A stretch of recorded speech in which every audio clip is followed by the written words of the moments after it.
right. Do you guys see these like dodgy looking electric bikes that are giving e-biking a bad reputation? And I think there's two types of e-bikes. Maybe there's like the homebrew ones and the really cheap ones you can get off the internet, like the one that Will's just got there. And you are a mechanic, a professional mechanic, and you describe these as something that I've never heard of before, but explain what you mean. It's possibly the best phrase for anything ever. BSOs. So I don't know if anyone has heard of a BSO, but a BSO is classed as a bike-shaped object. It's really interesting. You're like, what's a bike-shaped object? Well, it's essentially a bike thing, has wheels, pedals. In theory, it is a bike, but it's sold under the classification of a toy or something else. So it doesn't have to reach the same safety standards, and it can bypass certain laws.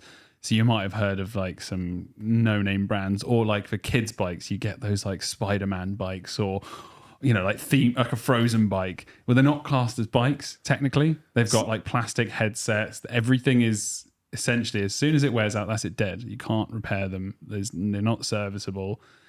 And we have to be, as a mechanic, you have to be really careful. So I've had a lot of jobs recently where it's come up and I'm going to the job and I'm like, I don't recognize this brand name. It's like a Ingwe or something weird. It's like something's missing a letter. And you call up the customer and you're like, hey there, I'm just coming to service your bike. What's the issue? And like, oh, my throttle's not working. So I can't touch that. Yeah. I can't touch it. It's illegal. Like, not all throttle bikes are illegal, but essentially a lot of these BSOs are unserviceable. When something breaks, the parts aren't replaceable, things aren't serviceable, and essentially as a mechanic, it's kind of that weird rule of you were the last to touch it, it's your responsibility. Okay. So do you work on these BSO e-bikes then? Do you what happens? No, I don't. Okay. I refuse to, unfortunately, and it's not a great customer experience, but I can't.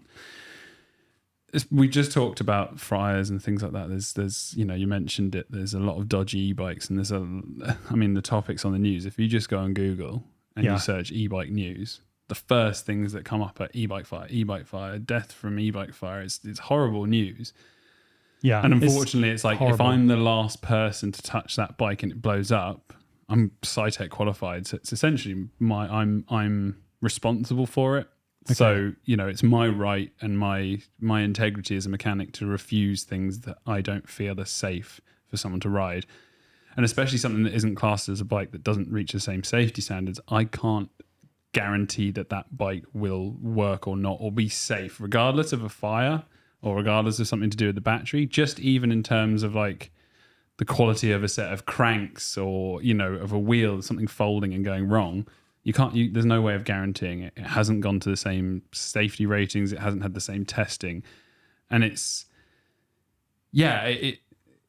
weird because I think all that issues that people have with that, these customers who have these bikes will go to a bike shop and they'll be refused service. So that leads them down the route of doing stuff at home as well, which is it's a really horrible kind of grey area that it's once someone's purchased a bike, they don't want to think it's completely invalid when something wears out and they can't fix it.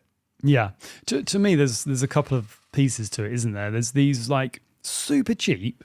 I mean, that bike there, Will, is what? I can't see the price from here. £1,129. Okay, so it's £1,129 for a 1,000 watt e-bike that's got, it says powerful motor, 28 miles an hour top speed, 80 newton meters of torque, 30 slope. I don't know what that means, but like to get an e-bike, a proper e-bike that you'd buy in a branded shop, you're talking £5,000 plus, aren't you? So we can see why people might want to buy something like that, which is £1,000. Looks pretty badass, to be honest with you. It looks like one of those Super 73 type bikes. Yeah. And like that, it's really difficult, isn't it? Because that's been sold by eBay, which is a legitimate site. There's definitely some been sold on there already. Is that 14 it says sold or something? And it's getting to this situation now where there are so many of these being sold and there are so many out on the road that it almost gives like the legit safe e-bikes a really bad rep, because you're right. When we do this show every week, we have some topics that we discuss and we also look at the latest news and stuff online. And it seems recently we're just finding really sad situations in the news. Instead of e-bikes being, shared for fun reasons, it's these things that are happening, man. That they're like literally ruining lives because of the unsafe bikes. Now, it's also probably important to share that there's lots of very safe and highly regulated bikes out there that come with batteries that are really safe. So a reputable brand like Bosch, Shimano, any of the big e-bikes, they have the BMSs in the battery and they control the charge rate and all of that stuff, and they end up costing more, but they, in theory, are much safer.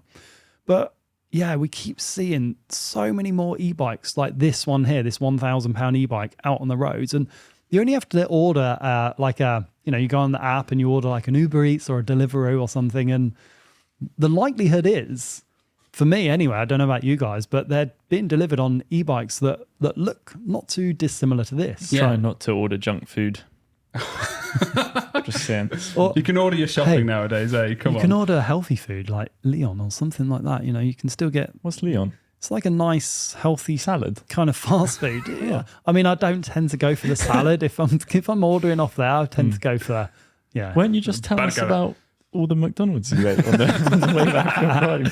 I had one McDonald's on the way back. It was delicious. It was after 3 days of riding. I was like, I'm going to treat myself. So was it a Planty McPlant? Yeah, it's a Plant McPlant burger. Plant McPlant. But exactly as you're right, is that I'd argue to say that the majority of e-bikes sold globally are more of these than our mid-drive legit brands. And I'm not just talking about EMTBs, I'm talking about e-bikes as a whole.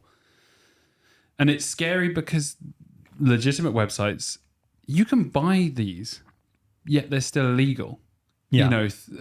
Throttle 1,000 watts, this and that. I think it's worth understanding from a UK perspective that not all throttle e-bikes are illegal, technically, but they can't start throttle from scratch. You have to pedal up to a certain speed, and then they're still limited to 15.5 miles per hour. So as soon as the website, eBay, Amazon, whatever it says 28 miles per hour, that's legal. Does it say anywhere in that listing wheel? Like if you scroll down to the description, does it say you're not actually allowed to ride it? It should be on private land and all the rest of it. Because technically that is just completely illegal to ride anywhere public. And public, even the trails, like anywhere that public can access, you're not allowed to ride that. Oh, yeah. Look, down here it does. Okay. So right at the very bottom. You must comply with relevant UK laws. So it says the speed is limited to 25 miles per hour. And then what does it say after that? After receiving the item, you can apply to us to the power and speed to the corresponding model, but you must comply with relevant UK laws. That doesn't make sense. Doesn't even make sense, does it? And no one's going to say, oh, by the way, I just bought this. Can I comply to the law? They're just going to get it out of the box and ride it, right? Well, and arguably, it's like you buy stuff off Amazon. Yeah. Right? You buy stuff off Amazon. Sometimes. Yeah, sometimes. And you can get legit things on there. There's no issues. But... for someone who probably just buys most of their stuff off Amazon, they're going to go, e-bike, oh my God, that's a great value. Oh, that's this. But you're selling an illegal e-bike off Amazon. Well, it's not illegal. That's the thing. This is the loophole. Have a look on Amazon if you wouldn't mind, Will, because I just found... Can I just stop? Yeah. Just before I go on to Amazon, this has dual shock absorptio. That's is it Fox or RockShox? I'm not sure. I think it might be Ridstar. That's Suntour. Suntour, dual Fox absorptio, but they're not illegal. This is the thing. They're not illegal to sell.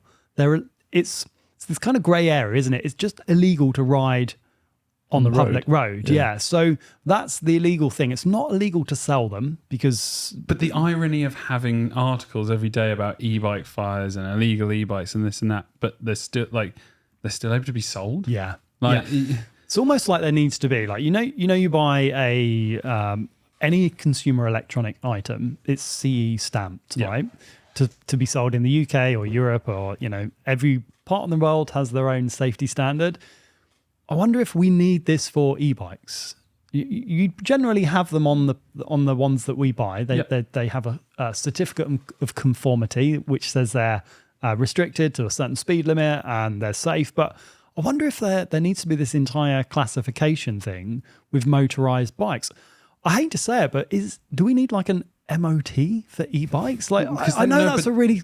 I would hate to have to go, but do we need that? But that just becomes a motorbike. That becomes a moped, and that's where the classification, I think, because what is a bicycle? It's a thing with two wheels that you pedal. Bicycle, Yeah. 2 wheels, pedaling. It's man-powered.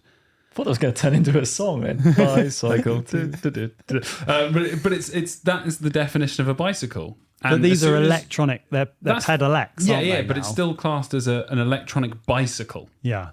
So you still have to pedal it. It's like an electronic power assisted cycle. Yes. E-pack or something, isn't it? Yeah, but having a throttle then just removes that. A vehicle And- consisting of 2 wheels held in a frame, one behind the other, propelled by pedals and steered with handlebars attached to the front wheel. Propelled Now- by pedals. Now put in E-pack cycle because I think E-pack? I think How this you- is EPAC. I think this is like another category. So yeah, What are ePacks? An electrically pedal-assisted cycle is a bicycle supported by a motor with maximum continuous rated power of 250 watt, which cuts off at 25 kilometers an hour and is only activated if the rider is pedaling to provide so that's a mild what we boost. ride. So when you buy a Specialized Turbo Levo or a Trek Rail or anything, they're classified as E-pack, right? So they are limited to 25. They can't be more than 250 watt continuous like power output. So that is a classification in its own. So if anyone's buying one, those are generally pretty legit. But it's the ones that aren't regulated, like the eBay ones that are £1,000. I'm just on Amazon here, and they're £685 for like a full bike. Actually, a full, like, you can't even buy a decent set of forks for that, or you Great. can, but an RRP of a Fox 38 is more than that entire bike. It says it all, but that's a base understanding. Like that's the cost of bikes nowadays. Unless you're a bike enthusiast, for the average Joe might go, oh, £300 is quite a lot for a bicycle. But it's that understanding, and I think that with these, I think it's a case of the government actually stepping in, regardless of whether it's on private land or not, just saying that you can't buy a bike that can go over the speed limit with a throttle. I think they just need to be more jurisdiction, because there's even a government have created in the UK, or there's tests at the moment. They've created what they call it, like a Ghostbusters style backpack. Essentially, it's like a huge unit that goes in your back, but it can send a signal to confuse a motor to believe it's overheated and stop it.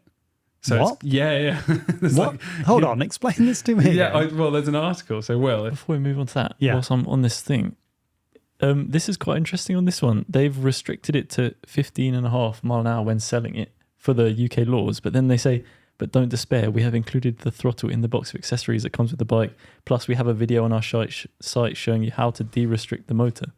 Yeah. As So- many of our customers use our e-bikes on private land. off-road or on private That is land. BS, isn't it? Yeah, That's well, it's saying bollocks. off-road. Well, off-road is still illegal. It's still Yeah. public land. Yeah. The thing is, right, they're completely going out of their way to say, look, here's the law, but we know you're going to de-restrict it anyway. So like, we're just going to tell you how to do it, which is, that is actually, I'm sure that's illegal, because to be an e-pack, you have to, like, part of the thing with de-restriction, right, on e-bikes, is that the people that sign the certificate of conformity, which are generally like the lead designers on the electric bike frames, the mountain bikes. So when Specialized bring out a new Levo, there's a certificate of conformity that you'll see it in the user manual usually. It's been signed by the head designer. And they are actually the sole person that is required by law to make sure that bike has all the most effective anti-tampering measures they possibly can, right? Yeah. And if they know about any way that bike can be tampered with, they have a legal responsibility to circumvent that. So, people come up with ways of de-restricting, and then they get overridden with software updates and people get frustrated with it. That's not actually the manufacturer. That's the law. Yeah. So if you bring out an e-bike and you know it can be de-restricted, you have a duty by law to patch that. You have to do it. Yeah. And even interestingly, you mentioned about, like, for example, like a brand who's coming out with it. I know that from a workshop perspective, from like a service perspective, when I work for brands, it's like spec that comes on the bike is registered as safe and suitable for that bike. And if, for example, like a bike comes with code RSCs and the bike then comes in for service afterwards and it's got Magura, Gustavs, whatever it might be on there, the service partner has an obligation to make a note saying that there's been modifications to the spec on the bike. Even though that technically has nothing to do with the battery and the motor, they have to keep a record of any, I say tampering, any modifications or changes to the base spec of a model as it's been sold for the regulation. So brands are having to keep up and be on this, but like the Ingwe bike, I don't think is going to be a concern for that. And I think that, even down to, we as bike people know, but if you look at some of the spec on these bikes, it's like a tawny 7-speed plastic rear derailleur that with enough torque is going to completely fall apart. It has brakes that couldn't stop a full powered normal bike well enough. Yeah. Well, look at that. That's saying it's 1,400 watts, right? Yeah, let's screw the DJI motor. Let's all get one of these hay bikes. Look at that. And it scares me that so many of these are folding bikes. You've created a break in the frame where the whole thing folds. And you've got a motor. The Recharged podcast is sponsored by The Electric Bike Shop, the e-bike specialists. They've been selling e-bikes since 2017 from their first store in Bristol. And since then, they've rapidly grown from that single shop to now 10 stores across the UK with more planned for 2024. The Electric Bike Shop supply a host of major e-bike brands, plus a ton of parts and accessories in stock. The Electric Bike Shop are highly reviewed by real customers, and they've achieved an excellent status on Trustpilot.com with hundreds of reviews. They offer free UK delivery, highly competitive pricing with price matching. They take part in the Cycle to Work scheme, and they carry literally thousands of e-bikes in stock for quick delivery. They also offer test rides where you can get hands-on with the bike so you can try different sizes. There's really nothing like getting on a bike and trying out the size for real to make sure you get the right bike size for you. So check them out at theelectricbikeshop.co.uk, where you can see the range, or you can even book a test ride direct from their website at one of their 10 nationwide stores. Thanks again to the Electric Bike Shop for sponsoring the Recharged podcast. Okay, Such a shame. But what about the reviews of it? It's like got 3.2 stars. Oh, was fairly easy to assemble. Took about an hour. All tools needed are provided. Bike is great looking and working great. Also love it. So on that note, where it says tools were provided, when I used to work in a bike shop, it was hilarious. We used to do a challenge where if there was like a super cheap bike from a distributor, but like a super cheap rally, whatever it might be, and it gets provided with like a monkey wrench, like it gets provided with tools required to build it. There was a challenge with all the mechanics of like, can you actually build this with the tools provided? Oh my God. Like with difficulty. Not even. It's like going to IKEA and they give you enough Allen keys to tighten the handlebars. So essentially you get it to a point and you can't tighten it up. So you're leaving this to the hands of whoever. Not to say that the public isn't mechanically sound, but there's definitely people on there who wouldn't be comfortable with doing it. Yeah. And no bike shop is going to touch it. Especially if it can go that fast. Like to me, that if that is truly 1,400 watts, which maybe it is, to have brakes that might not even be suitable for a normal pedal bike. But you notice, like with e-bikes now, we're getting these e-bike classification parts. So tires now have this E50 rating on. Yeah. So the new Maxxis tires that have this E50 rating, they're actually suitable for e-bikes, and they say moped on the side. In you can't see They're it. not fighting the cause, damn it.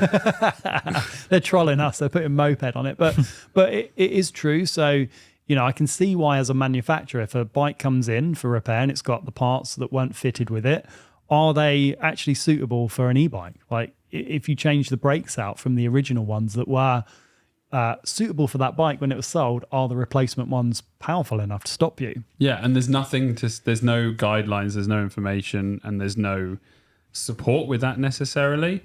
It's even like we've talked about the parts that we do know about, but batteries. Yeah. Like batteries are obviously the biggest issue with these is you don't know.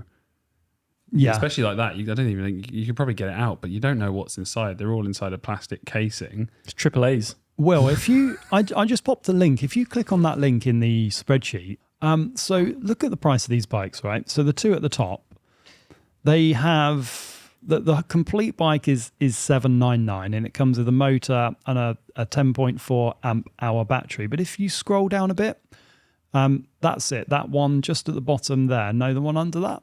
Right. So this bike is £639. Ooh, It's apply got £50 voucher. You can get £50 off, so 500 and something pounds. Oh. But look at the bike that you get. So you get a aluminium bike, or is it aluminium? Yeah. With a suspension fork, a suspension saddle.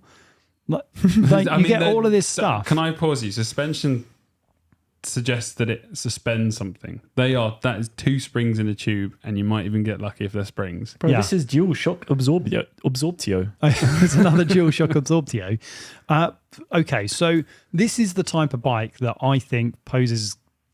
I'm speculating here, but I assume that it poses a risk. Don't want to get sued by Colourway or Amazon, but I would be really concerned about a bike like this, because the battery, like a proper Bosch battery, arguably they are more expensive than most other batteries out there, or a specialized battery, but they're like £650 to £1,000 just for the battery. Yeah. So this is a big 15 amp hour removable battery, and a complete bike that says it can do between 45 and 100 kilometers for £640. Now, if something like that came into your workshop or you got a job on, what would you do? Would you say yes to that? No, bike? refuse it. Okay. Because the thing is, though, if something's gone wrong on it, I can't even get replacement parts. Tell me the motor brand for that bike. Yeah. Like, I could get a Shimano replacement 7-speed rear mech. I could get a shifter. I could get brake levers. I could get a crappy mechanical disc brake. Can't change the battery. Can't do a diagnosis on it. And it's just the fear, you know? Like, it doesn't take a lot for them to go wrong. And the problem, it's one thing having a normal analog bike that's a BSO that goes wrong, because you're going normal speeds and you can kind of feel things. I couldn't tell you when that battery's going to blow up. Yeah. I couldn't tell you that the motor's going to start sparking. I couldn't, we don't know enough about that stuff. Just about, it might not. It might all be completely fine and legit. I Yeah, just yeah, want to add balance here and play devil's advocate, because it could be fine, but I can see why people buy e-bikes like this, because £640, and then you take £50. Is that with the £50 off? No, that's without the £50 So off. you apply £50. Is it free delivery? Yeah, free delivery, 12th to 15th August. So you can get that delivered in 5 days. Just go straight to Tower Hamlets as well. For under £500, and you've got an e-bike, right? Yeah. And it's returnable if you don't like it. Okay. So that's just one example. So I'm seeing so many of these type of e-bikes, not even bikes like this, but sometimes like homemade bikes that have got battery conversion kits, because you can probably get that even cheaper. So yeah, it is a worry, and I do think we are seeing more of them, and I do think there needs to be some kind of regulation to stop people riding unsafe bikes, charging unsafe batteries indoors, causing house fires, and giving the brilliant and safe e-bikes out there a bad reputation.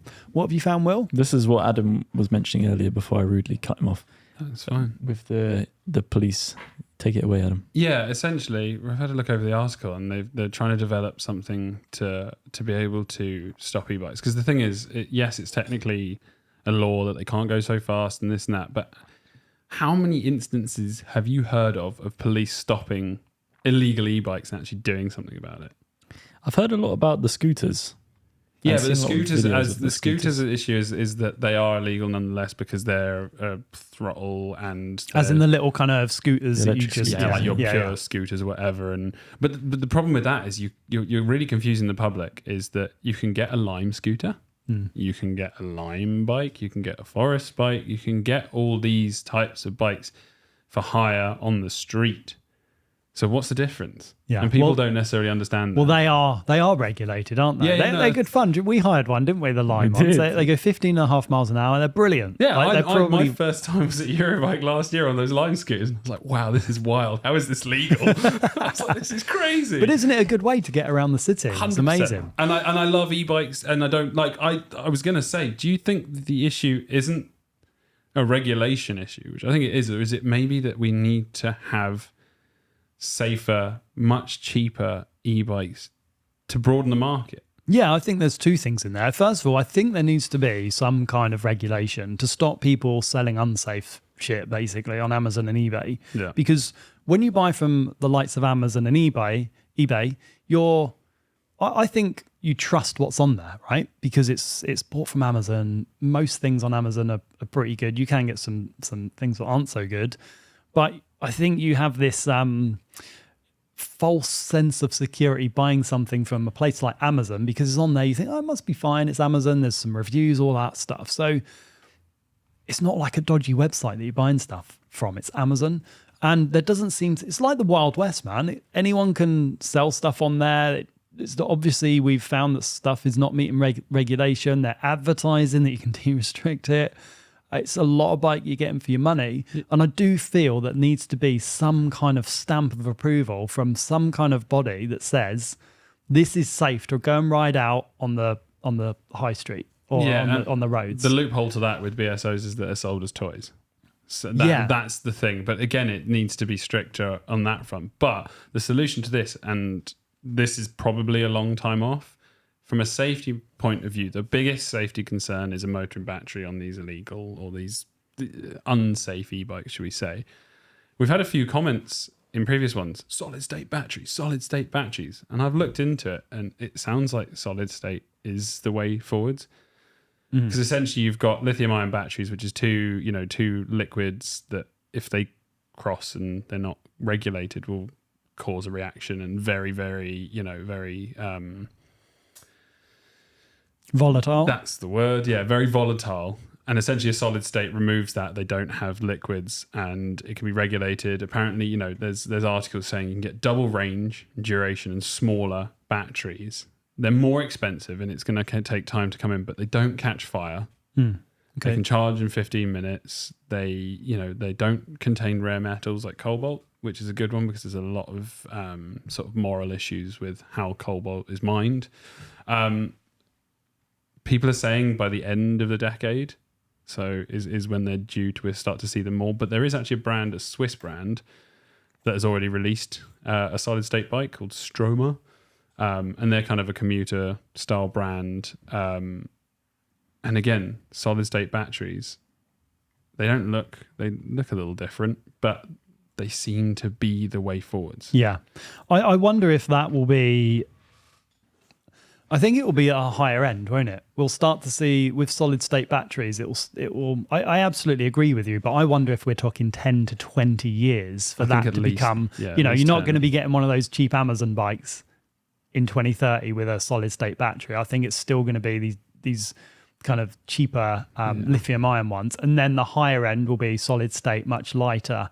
It's just but much finding more a way expensive. for it to be price adapted to because I think that safety is the biggest concern. I think you made a really good point, actually. Maybe the ones that aren't legit have to be stamped as toys. They have to be sold as just toy bicycles. And then you're thinking, I don't want a toy, I want a real one. Yeah, and they need to be more specific. They need to be more apparent in stating that. It needs to be like you can't put them as bicycles. Yeah. You can't use the word bicycle. You can't call it an e-bike. Yeah. It has to be like a toy, I don't know, just something that as a buyer, you're like, oh shit, that doesn't sound good. I'm not going to buy that. And I mentioned before about the government's way of they've got this.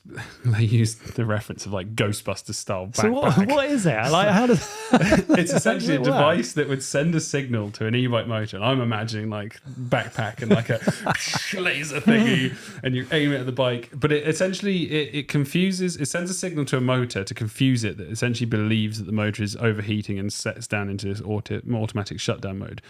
As I'm saying that, the worry is that imagine if it sets it into, it's overheating, and then the whole thing just blows up. Like, it might confuse it. But essentially, it's a way of stopping e-bikes It's out like and it's about. like a taser for e-bikes. Essentially, but it's like it's weird that they're looking at these solutions because by the sounds of things they can't stop or control the sales of Yeah. the dodgy ones going out. It's kind of like it's not looking at the cause of the issue, is it? It's just treating the symptom. Put a plaster on Yeah, it. There you go. it's- Let's put a really expensive Ghostbusters style plaster on it. You know. I mean, it's funny, but that's definitely not the solution. I do genuinely believe there needs to be something done at the root, which is stop selling shit e-bikes, because this is causing big problems. Yeah, it's a bit of a mess, and it's giving e-bikes a bad name. It's giving a lot of e-bikes a bad name, and there is still the stigma of they're cheating and they're this and they're that, and now that just adds to it, you know. And So what can somebody do if somebody's watching and they're new to e-bikes and they want to make sure what they're buying is legit and safe? What should people do? Where would they buy from? The obvious one is a main dealer. 12 grand Trek or something. Yeah, but no, but I mean, like, it's not to say that you have to go for the big name brands, because we've got the light carbon and the Chinese e-bike that you built, and all super legit. Like, they have legitimate components that are rated. It's hard because we just know, yeah, it's in our vocabulary that we know what products and what parts will be strong enough to deal with an e-bike. But for someone who doesn't know, it's a good question. I mean, don't get something with cable brakes. That's I think you look at the spec around it, but having a legitimate brand motor or battery is probably the biggest one. So look for the brands like TQ, Bafang, Fuzua, Bosch, Shimano, Yamaha, Panasonic. Did you say Bafang? I did say Bafang. Yeah, Bafang. Again, Bafang's kind of maybe a weird one because they do conversion kits and things. Try to steer clear of conversion kits for the most part, because a frame isn't necessarily rated to have a big, however many kilo thing bolted onto the frame. So there's worry there. Even though some of them might be okay, it's not intended to. What else would you guys suggest in terms of like the thing that I don't know, Will, buy a 12 grand Trek? No, don't do that. No, well, it's specialised, that's why. No, I think no, I don't know. It's because people want, like, it's a money thing as well, isn't it?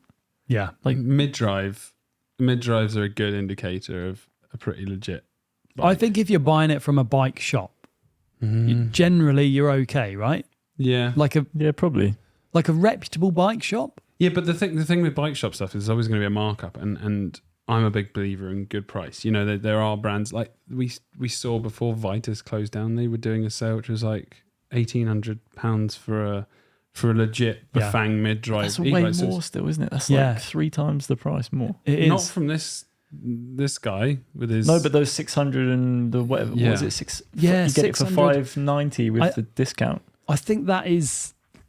It's so appealing, isn't it? Yeah. Because the price, you're getting an e-bike. If you're commuting and you need to cycle 5k to work, right? Something like a £500-600 e-bike and you're just going to use it to get to work.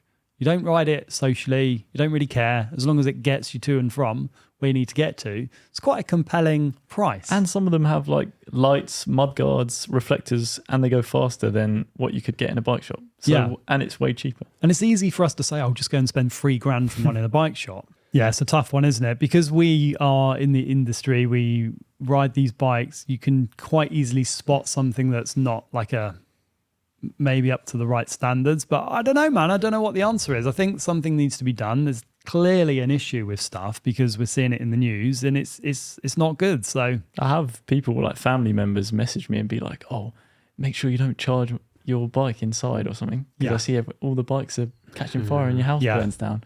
I'm like, my bike won't do that. It's not. It's unlikely. It's unlikely. It could do, I guess. Just to sum it up, I guess. Look for legitimate brands in terms of components. Make sure that the motor and battery have a brand, because I don't think a lot of the brands get stated on those cheaper ones that aren't legit, say. And just look into the componentry in terms of whether it is suitable, and steer away from hub driven, I guess. Yeah. Mid drives are always due to be legit. It's a hard one. This one's got a seat. Sorry, So you can this take one's got two. a seat on the back as well. No, but I'm a big fan of cargo e-bikes. And there's So you like can take some two there. people on that. I guess, yeah. What's the battery called? Hideous. That's the name of the brand. Hideous. There you go. We rest our case. Don't buy a hideous e-bike. It's Oh. e-bike. Oh my Steer God. away from folding e-bikes just because you're putting weakness on the frame. You know, check for a warranty. Yeah. I think for a bicycle, they have to legally have 2 years manufacturing warranty. So if it has anything less than that, then it's most likely not being sold as a bicycle. Yeah. Okay. I think that's probably a good indicator. Yeah, and again, well, it's But hard that's- because on look at paper, that, because that's- yeah. it's like YT, Canyon, loads of brands like will use their own batteries, Yeah.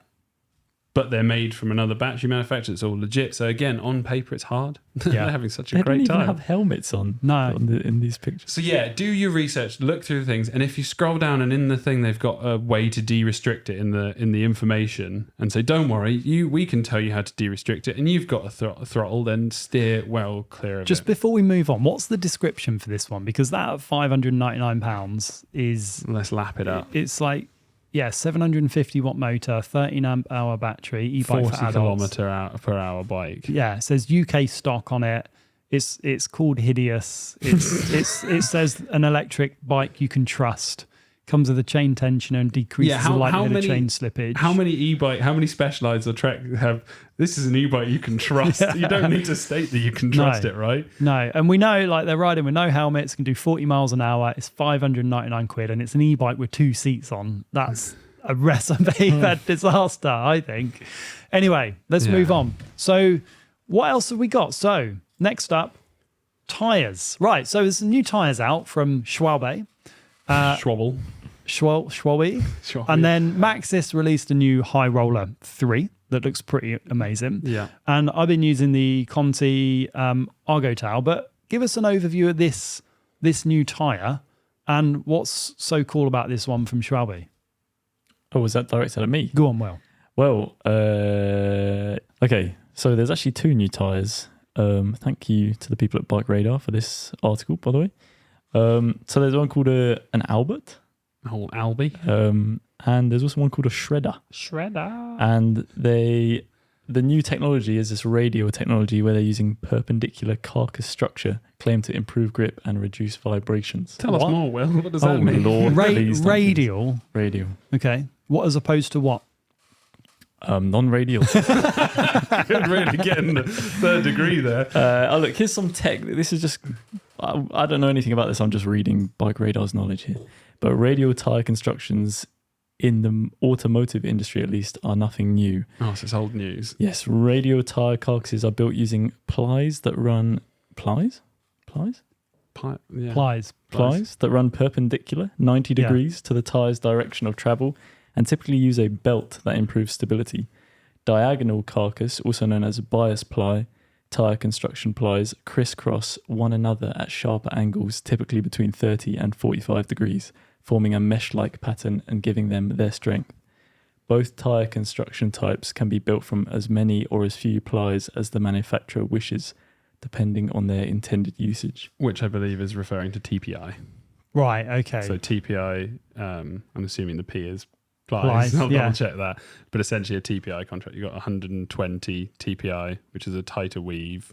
And you got 60 TPI, which tends to be thicker but stronger. Yeah. So essentially what they're suggesting is that on our car tyres, the ply runs from like the bead to the bead, so just across it, so radially. That makes sense. And typically on bikes, we have them like crisscrossed. Yeah. So what's the benefit, they're saying, of a radial ply? More supple? We should really ask them, shouldn't we? But We didn't get any, did we? there's no reps So we're here. doing this off the cuff. So Advantages of a radial tyres in mountain thanks, biking. Bike Radar. Yes.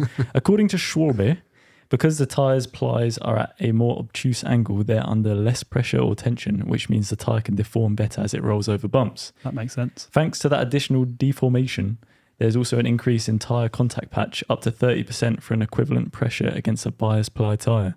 The tyre effectively squashes more when it's on the ground or contacting a bump compared Makes to sense. a traditional mountain bike tyre. You've got a bigger surface area, and that's what you want. You want contact in Yeah. the surface area. So again, something that can deform a bit more without puncturing or pinching. I guess modern day tubeless tires, you're not going to get pinch fat. So it makes sense. It's cool because I don't think there's any other brands doing this, is there? No, well, not as far as I know. And watching one of the videos that they did, they said it's the most innovative tech they've introduced in the last decade in tires. This is Schwalbe. So essentially that radial mounted ply allows some more suppleness, and it allows to deform easier. That's what they're suggesting. It allows it to compress easier across rocks and roots and all that kind of stuff and debris.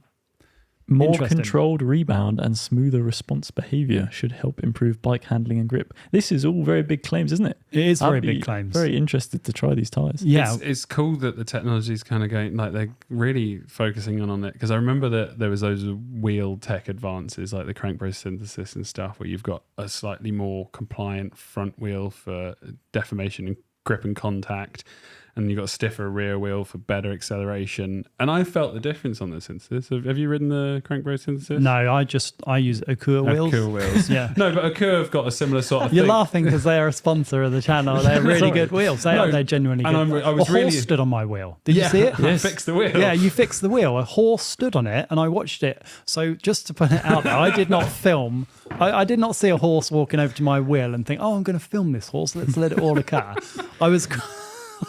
I'll insert the clip here. I was riding. I was dumbfounded. I was upset. I was like, he's letting a horse tread on his bike. I actually deleted it from Instagram because I thought people thought I'm so careless. I allow horse to trample. Anyway, for anyone that didn't see it, which probably most people because I deleted it, I was riding down a bridleway in the Quantocks. There's hundreds of wild horses out there, and often I don't want to spook them.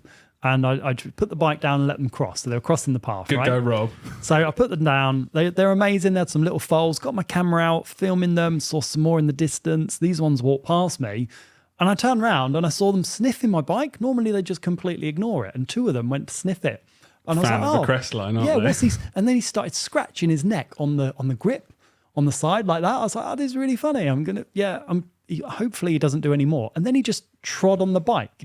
So I happened to have the camera out whilst that happened. How convenient. How convenient. Anyway, you could see the carbon rim flex. Yeah. So you could see it bend. And that's the front wheel. It was a front wheel. And all that happened is it broke one spoke and it literally put all of his front weight on the horsepower. rim. And as the guy who fixed it, it didn't even break a spoke. It broke a nipple. Right. It broke the flange of the nipple from the main body of it, which again, it happens. Yeah. You know, it's you'd rather that go than your rim go. Yeah. And then when I've taken it apart and built and, replaced the spoke, they're really well made. So shout out to Akura rims. Shout out to Akura. But they have the same theory in terms of a slightly more compliant front wheel than a stiffer rear wheel. They've got a thicker bead on the rear rim, right? And slightly thinner, and it's different internal diameters, front and rear. Yeah, they've got 32, so slightly fatter at the front and 30 at the rear, so you get different tyre profile. So slightly different deflection, and you get a stiffer rear wheel with a thicker build, and they're quite a shallow profile in terms of the depth of the wheel. So again, there's been a lot of advances in understanding wheel tech, and especially carbon rims and things like that it's now going down to, let's go to the tyres. Yeah, I think it's fascinating. So the mechanical advantage, tyres are, I think, split into three features. There's the carcass, the tread pattern and depth, and the chemical compound as well. So this is a Argotal. And I think from what brand? This is the Continental Argotal. I've been trying tyres. I like to. I've got so many tyres, right? I've got a photo of all the tyres downstairs that you got. We can share that photo. I love trying them out because I do believe it's one of the biggest differences that you can make to your bike, right? Screw difference between alloy and carbon. Tyres, in my opinion, make a much bigger difference to the handling characteristics and the feel of a bike. If you go for a thin carcass, you have to pump it up loads. Everything's a bit harsher. But if you have these are downhill, they're really supple, the rebound's nice and slow, makes the bike feel calmer, more composed, especially over chunder and rocks and roots and all that stuff. But these, I've been trying them with the more aggressive tread patterns. So this is, the Argotal, so it's quite wide spaced tread pattern. And for loose, in the past, I would have thought, it's a mud tyre or wet tyre. But in the dry, loam, dust, this bites in so well. So I really like the way that these perform. By the way, I'm not sponsored by. I'm just showing that because it's a good time. And you got new ones, and they look super cool. And I don't care that much about tires. I should do. I don't place that much focus. I know I like Maxxis. I've gotten on with Pirellis now because I find them fairly similar. I just know the tires I know, and they're predictable. And that's all I want from a tire is predictability. Yeah. Not maybe I don't focus as much as the minutiae of the differences between them, but the amount that everyone has talked about the Cryptotile and the Argotile from Continental does make me really want to try them. Yeah, for climbing, man. Like I'm going to put one of these on the back as well, because for climbing on an e-bike, you pedal up stuff that you'd never bother on a regular bike, and having that bite in. Like we filmed some climbs yesterday, and we had a big Betty. It's got these massive paddles on it on the rear, and the amount of grip that you get from it is incredible. It's like spades, just digging them out. And I think in the past you would want a high rolling tire on the rear because you want some decent braking traction, but you want it to roll quite fast because you're not climbing up these crazy. But on an e-bike, you're using the rear to dig in and bite in and climb up. And I was going to ask that. That. Do you believe that e-bikes should just have bigger, fatter tires? Look at these shredders. Because the weight of them, you don't need to worry about the rolling speed. Yeah. I disagree. Yeah, well, look at these, right? These shredders. Shredder Pro. Look how gnarly that looks. So they are like motorbike tires. They've got two. They've got a front and a rear. So is that the front or the... Will, if you scroll down, again, shout out to Bike Radar. It's the front. For this article, and look at the rear. So look at that. That's the front as well. That's the front. Yeah, the rear's got slightly shallower tread pattern in the middle. Is that the Albert, or that's the rear? Pro Would you mind Gravity. zooming in a little bit to that one? Yeah, they're like almost full moto tires now, aren't they? So I don't know. I think that depends on what you're riding. Like if you're on a full power, I found that Assegai front and rear is like a really good combo. Yeah. Beforehand, I used to like an aggressor on the rear because it was so much faster rolling, but as soon as it gets wet, it's bad. Without, close your eyes, what's your go-to tyre choice? Will? I want to try these. No. What's your go-to tyre choice? You're not going to like my choice. No, I don't know. It's specialised. They're good tyres. Butcher and Cannibal. Yeah, no, they are good tyres. I've actually never tried the Cannibal, but the Hillbilly. Yeah. And me and Rob were talking about this yesterday. We found them online now for £25 per tyre. I think that deserves an air horn. It does. £25. And that's a grid gravity one as well, like the T9 rubber, super soft. Yeah. And that price, they're good value. And that Hillbilly, I would happily run that front and rear. I don't really care about rolling speed that much. I'd much rather have grip. If you're riding something steep and loose, I'd much rather have grip on that over, I'm not rolling that fast on a flat section. I don't really mind. The only reason I say it's not, I find it's a bit more apparent is because we're limited to 15 miles per hour. So sometimes you're going into a jump or a feature. Some of us are. Some of us. Will's riding one of these hilarious. What is it called? The Helios. Hilarious. Oh, the hideous. Hideous. Will's riding one of these 40 miles an hour, shredding the Surrey Hills on his Fat Albert tires. But again, it's interesting because I never would have gone for an Assegai on the rear beforehand, but having full powered ones, I find that rolling, it's pretty good rolling speed on the back as well. And then your go-to tire choice. I've always run, I really love the Specialized tires. The Cannibal's amazing, front and rear. DHR Assegai Classic combo, but now even more so, I've been riding my Crestline with the Conti. So I've been riding the Argotile on the front and the Cryptotile on the rear, which I think has been great, a really decent combo. But depends on what you're riding, because in the southwest there's some really steep Loma stuff. Super steep, you can climb it, you can go down it. And I'm going to try the Argotile on the rear, front and rear. So again, super soft compound, quite an aggressive tread profile. But I'm like Will, I'm not riding these flow trails where you're keeping a super soft tire is restricting your speed that you're running at. It's more it's gravity stuff that I want to be able to slow down. Just by letting the brakes off, you're always going to be going more than 15 anyway. Yeah. So it all depends on where you ride. So if I was riding park and lots of flow stuff, I probably wouldn't want something that aggressive on the rear. Yeah, and it's interesting because I think we always talk about grip and this and that, but there's also something to be said about the compound and how like there's every brand has a different method of doing it. You've got like Maxxis have got their 3C Max Grip, Max Terra, and then the casing. Like they've done the breakdown. Pirelli only use one compound, but I find it grips really well. Yeah. Continental will do they've got a different compound breakdown, haven't they? They've got 2 compounds on most of their tyres. I don't actually know, to be honest with you. Probably should. But I find that like with Maxxis, if you've got a really soft compound tyre, as soon as you ride on anything that's not dirt, they just wear out so quickly. And under that top compound, it gets harder as well, doesn't it? I think it's like the top compound is like a max grip, and then it's max super soft. Yeah, then under it, if you wear it. But we didn't talk about the new high roller. No, but before that, one of the tyres, and I remember you did a social video that went insane, was the Michelin tyres. Oh, the sticky one. Super sticky. But those things, as incredible as they were, they weighed an absolute ton. And they wore out really quickly. Yeah. And I know I've tried the new DH22s, are they? Yeah. They're not as soft, quite noticeably.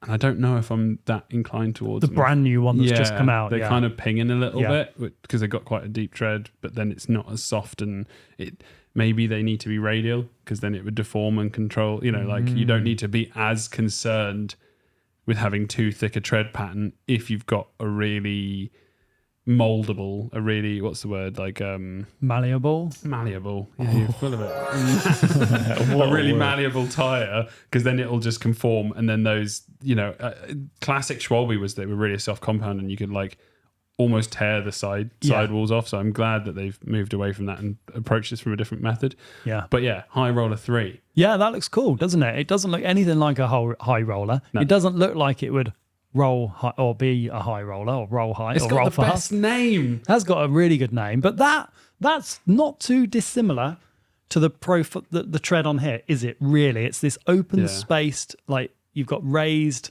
Actually, that's almost identical. It's very, very similar, isn't it? Like and really I was similar. looking online, and they've positioned it in between the Assegai and the Shorty, so it's more aggressive tread pattern than the Assegai. But not quite as mud specific as the Shorty. So I think they've been riding them in. World Cup downhill. I think Ronan Dunn has been. I think they've got like World Cup podiums already, and maybe Hardline as well. So is Maxxis the default tire brand? I tell you what, it's expensive though. That is $105 for a tire. $105.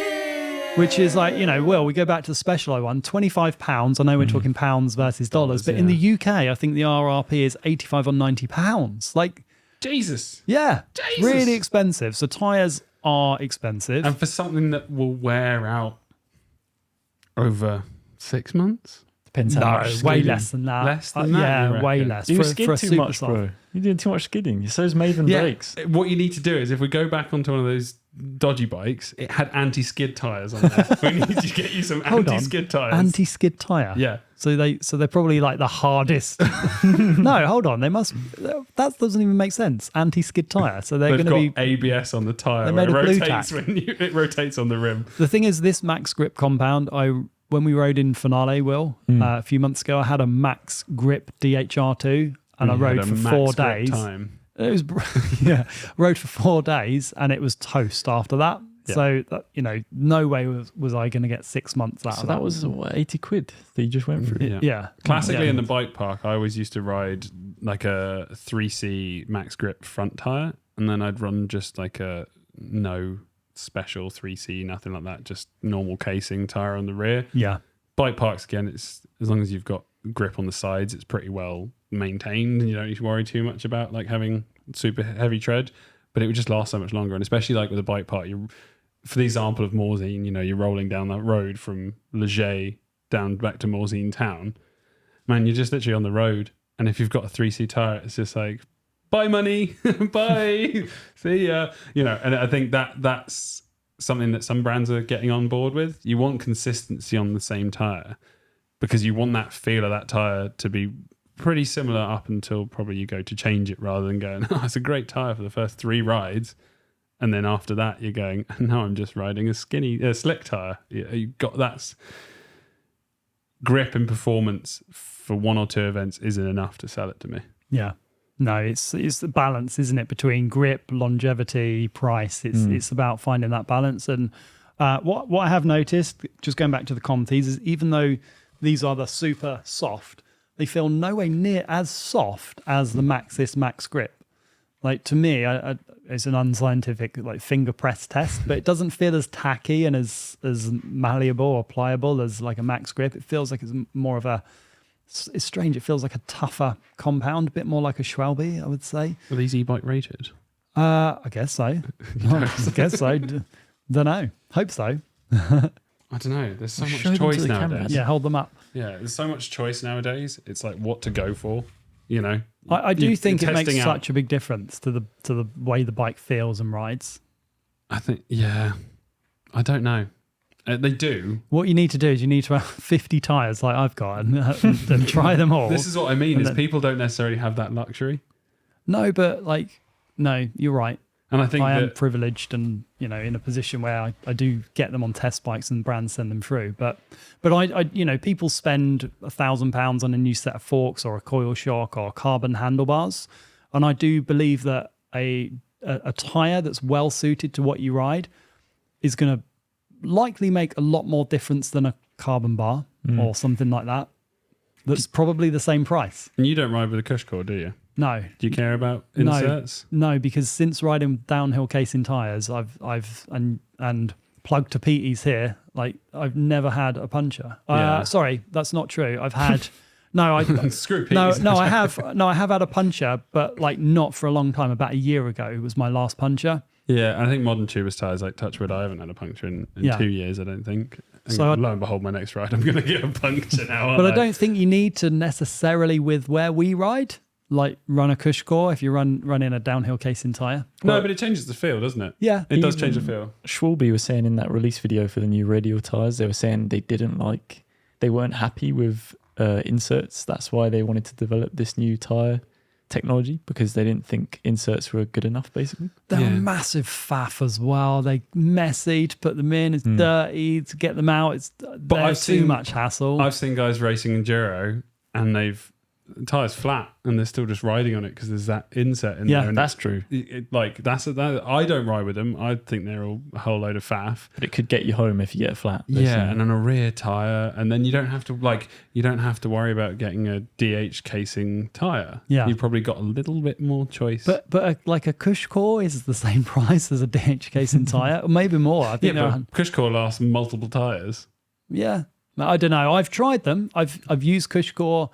I can't be bothered with it. I'd just rather get a tire that's going to protect against punches and give a similar characteristic to cush core. So I'm not going to bother with inserts anymore. And do you think that one tire for all conditions, like a set of tires, should be to ride everything, or do you change your tires for winter and summer?